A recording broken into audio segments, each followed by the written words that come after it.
Good morning, good morning, good morning, good morning, good morning, good morning.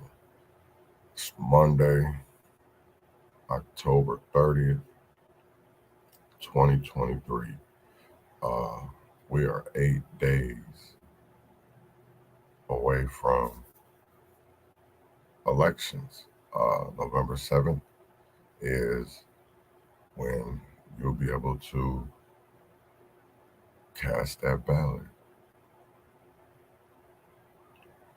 If you are somebody that is on probation, somebody that is a felon, and you are not in prison, uh, you will be able to vote in this year's election. Um, I want to talk about a couple of wars. Uh, first I want to talk about Ward 4. Um, that ward right there, you have, uh, running for re-election, you have Latrice Vitaw. You have Angela Williams, Marvina Haynes, uh, Leslie Jones. My focus really isn't on Leslie. It is on Angela and Marvina, two very strong, powerful Black women uh, who really care about our community, who isn't bought and paid for, uh, and really has some skin in the game.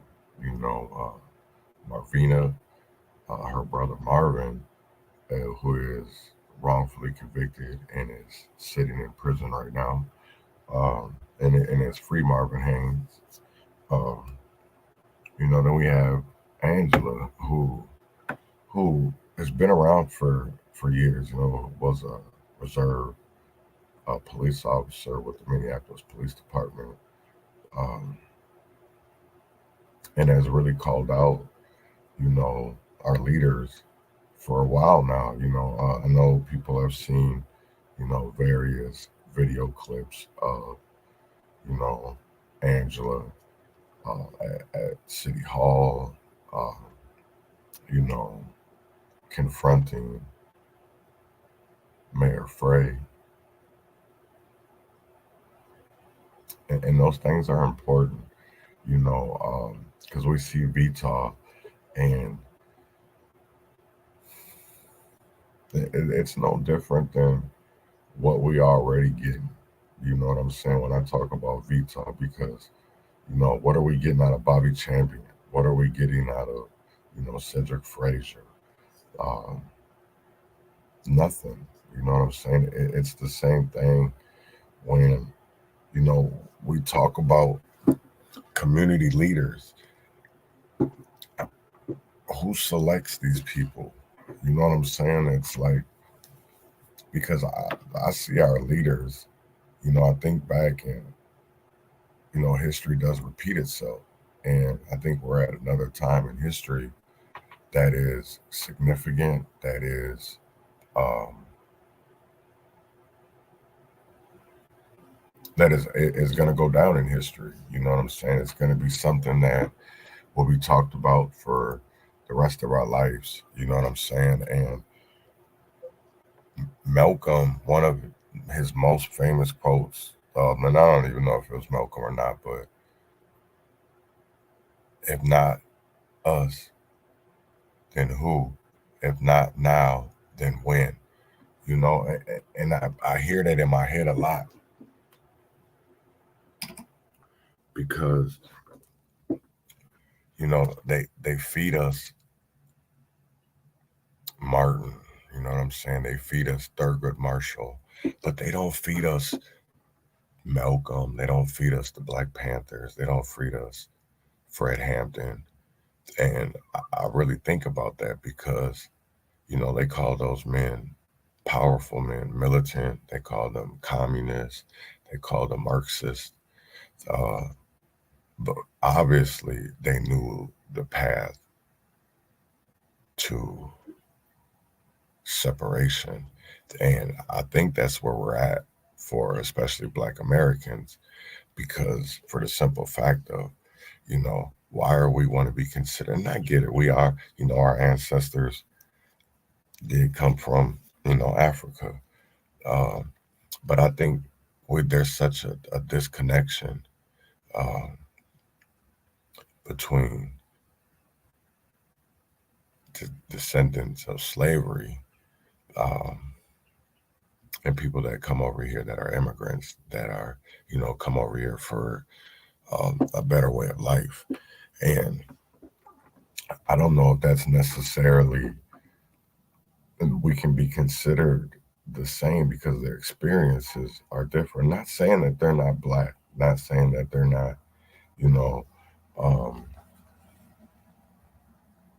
that they're not a part of our race. That's not what I'm saying. But when it comes to our culture, when it comes to the experiences that we've had in America, it's not the same, because I don't have that connection with Africa. I have a connection with America, but America doesn't love me.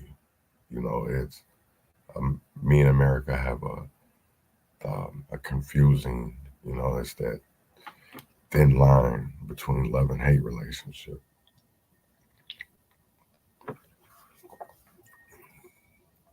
But why is that? Why is there such a love-hate relationship with America, with Black people? Why is that? People talk about this critical race theory. Do we have critical race theory? I believe there already is critical race theory in our schools. I believe that there is critical race theory in our judicial system. I think there's so many things that they keep from us, and I believe that that's on purpose. And I'm going to talk about the committee in Minnesota or it's the council, Grand Rising, the council for Minnesotans of African heritage. And so I went to an event on Saturday. I only went for a few reasons, and that was to listen and see what was going to be talked about. Was it going to be the same old, same old? You know what I'm saying? The same conversation where there's no path forward. There's no direction. It's just a bunch of, oh, good food. You know what I'm saying? Let's support the Black business. But what were these people's track records? What is their, we call those people leaders, but where have they led us? Where has our leaders, our elected officials led us? Where have they led us? Because we look at since George Floyd, we look at since Breonna Taylor, Dante Wright, Jalen Walker, Daniel Prude, Ahmaud Arbery.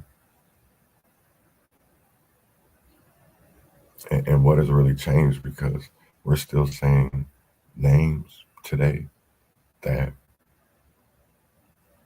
we're going to continue saying. Just like, one thing that I wanted to talk about was the bloody weekend that we had. I mean, we had 12 mass shootings. 12 mass shootings.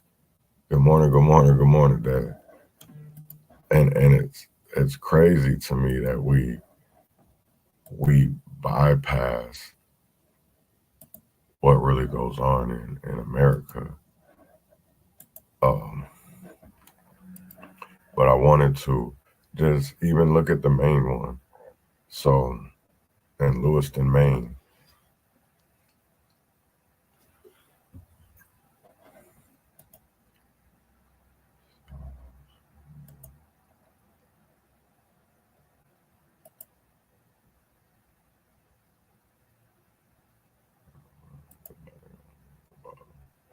or so make this bigger. But so we have the Lewiston, Maine. There was 18 killed, 13 injured. But then you go to the next day in North Carolina, 5 killed, none injured, no suspect killed or injured or arrested. Then you had Ohio, 2 killed, 4 injured, no suspects killed or arrested or injured. Chicago, Illinois. So this is what I really want to get into because, so this is Friday. Then we go on to Saturday. 4 injured, nobody arrested, nobody killed for suspects. Then we got Texas, 3 killed, 3 injured, nobody arrested, no suspects killed, no suspects injured. We got Decatur, Georgia, 4 victims injured. Cumberland, Maryland, 1 killed, 3 injured. New Mexico, 1 killed, 6 injured. Finally, a suspect arrested. Lake Charles, Louisiana, 6 injured. Atlanta, Georgia, 4 injured. Dodge City, Kansas, 2 killed, 2 injured. Chicago, Illinois, 15 injured, 1 suspect arrested. Indianapolis, 9 injured, 1 killed. Tampa, Florida, 2 killed, 15 injured, 1 suspect arrested.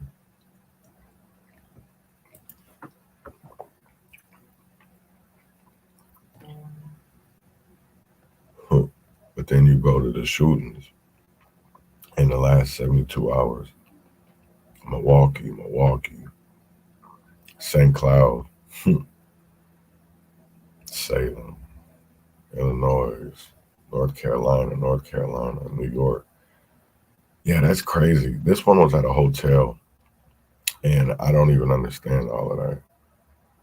Lansing, where Michigan State is, Oakland, LA.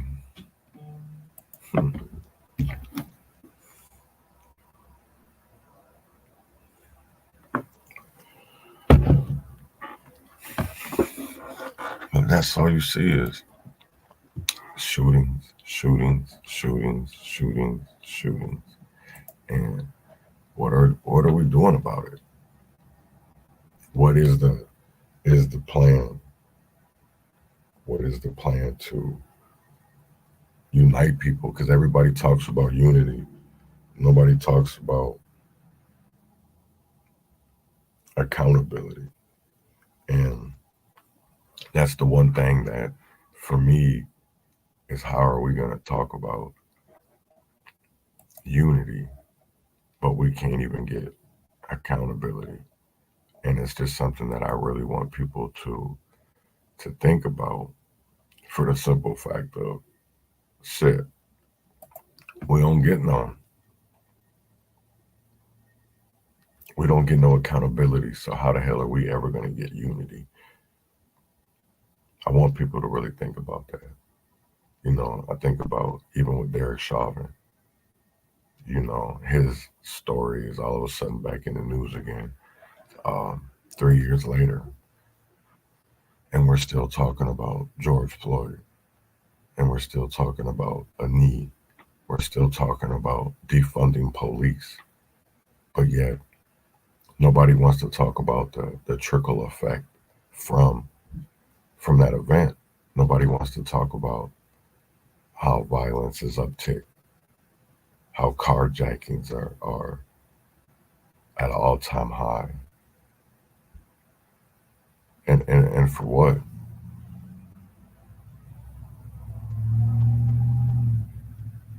Have a good day too. But it's just it trips me out because we have one thing that was brought up on Sunday was all the money that's been allocated in the legislature. And I sit there and I think about that because that money sounds great. That money number sounds amazing. But then I think about all the money that we've gotten during the COVID era.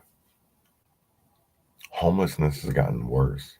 It hasn't gotten better, but they've had all this money. And then, I see all of these communities and they're like, oh, the state legislature just gave us $1 billion. Why aren't you asking what happened to the previous monies? Because that was damn near $1 billion. And yet we have more homeless people than ever. There's more tents than ever. So where is the money actually going? How does it actually help our communities? Nobody ever asked that because, one thing that I heard on Saturday was they talk about affordable housing. What the hell is affordable? Why aren't they trying to talk us to see they want to tell us about being a renter, right? But they don't ever want to talk to us about being a homeowner, right? Because the whole plan is for never us to be stakeholders in our own communities, right? Because stakeholder, that's a word that is really used when you go into these rooms. Stakeholder.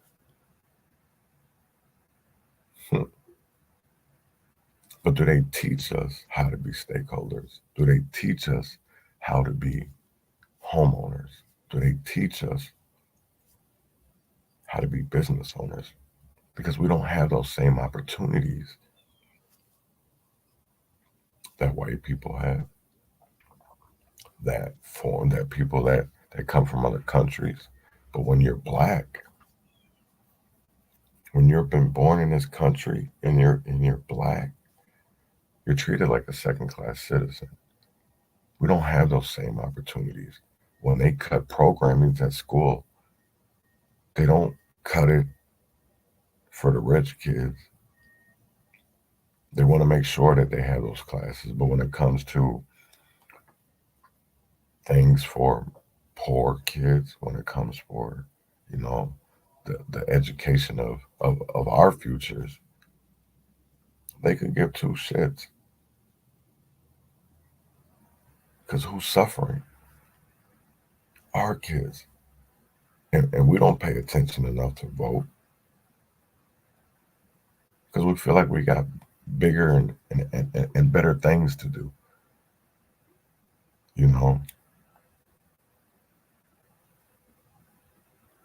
Because this is, before I get into this little rant, I want to talk about, Palestine and Israel. And I don't think a lot of people,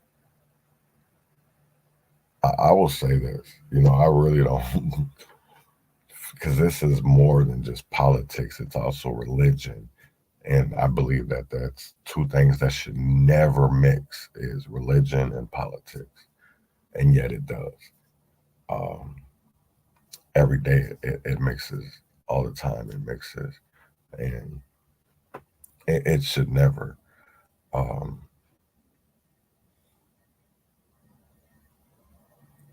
I was watching the Minnesota Vikings and Green Bay Packers yesterday. And one of the Viking coaches, I think it was their defensive coordinator, had an Israel patch on his warm-up jacket. And I just thought, like, wow, they're really promoting the shit out of this. And I'm like, but yet, when it came to, they took a knee for Israel, but when Colin did it for injustice, he was called all kind of names. But yet, we could literally do it. The whole NFL, the whole National Football League took a knee for Israel.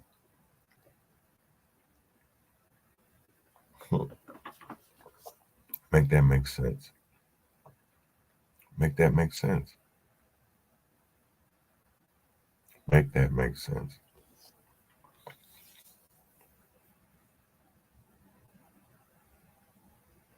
Make that make sense. People can't. You can't make it sense. I guarantee you that there's not many pastors that are teaching the truth in church on Sundays, especially not lately. I seen a post yesterday on Twitter talking about the numbers are down. You know why the numbers are down? Because people don't believe in God anymore. Because we're told that we have to believe in a certain being instead of, because here's my thing. We can't all be praying to the same God, because there's people that literally want to see our downfall. So how can they be praying to God? How can we be praying to the same God?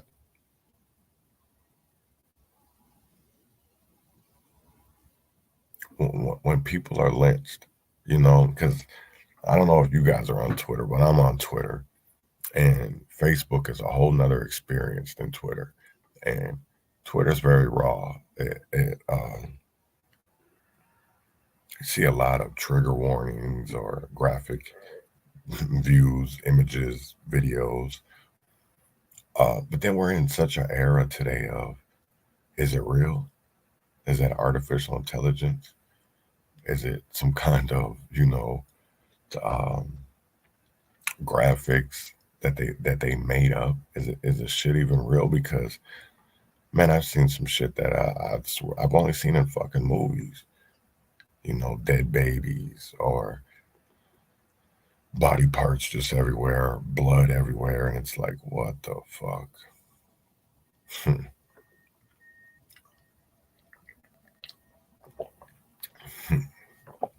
It just really makes you think. But then that shit that I've seen, growing up, I seen my first dead body when I was 10. And I'm going on. That's because I haven't really been live for a very long time. And there's just so much going on that I want to discuss. And my mind is just like everywhere right now. But I need to pull it together. And that's why I'm just going to make this one. I'm not going to make this a very long one today.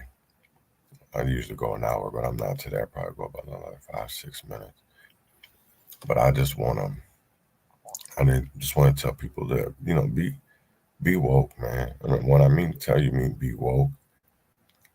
Telling you to pay attention to your surrounding. Pay attention to what's going on,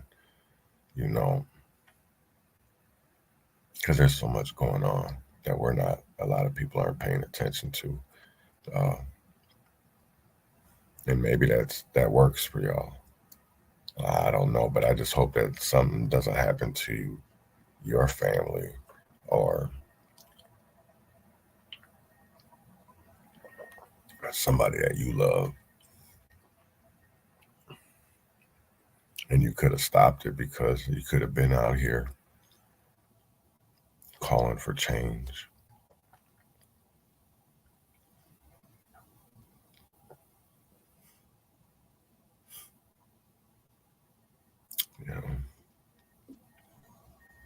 I don't even really know what to say anymore. I really don't. I really don't know what to say anymore. really don't. I really don't. I don't know what to say anymore. So I'm going to leave y'all off on that one. Y'all already know what it is. Win or fail. Freedom or jail. Heaven or hell. Wish me well. Now, I know you guys don't want to see me do well anyway, but it's okay. I still love y'all.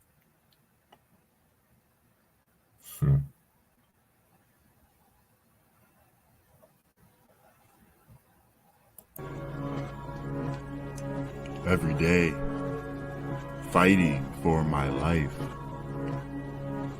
Every day, fighting for my life. Fighting for my life.